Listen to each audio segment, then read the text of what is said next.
अणानबे मसीह मु जो Bharatiya Janata party join करी जहाँ साइन बोर्ड पार्टी कही से पार्टी गठबंधन रे 9 वर्ष सरकार एवं अलग भाव रे सरकार रे आसी।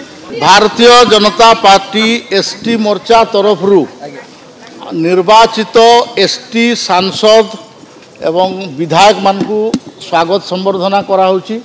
आमर माननीय मुख्यमंत्री भी ट्राइबल कम्युनिटी होइथिबारु आमे डबल उत्साहित अच्छु।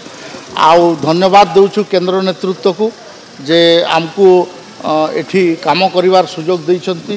माननीय मोहन माझी नेतृत्व रे एठी आमे काम करिवु, आमर पार्टी को सशक्त करिवु, पार्टी को रीइनफोर्स करिवु, पार्टिकुलरली ट्राइबल एरिया रे सेथि पई बोलिकरी आज एकत्रीकरण होईछि।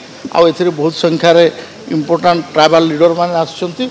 मु आशा एवं विश्वास करुछि जे 1999 मसीह रे मु जो भारतीय जनता पार्टी जॉइन करी जहाँ साइन बोर्ड पार्टी कही से पार्टी गठबंधन रे 9 वर्ष सरकार एवं अलग भाव रे सरकार रे आसी। आमे पूरा बहुत दिन धरिकी लोकंकर सेवा करूँ आ काम करिवार सुजोग देवे ए प्रकार आशा एवं विश्वास रखुची। Thank you.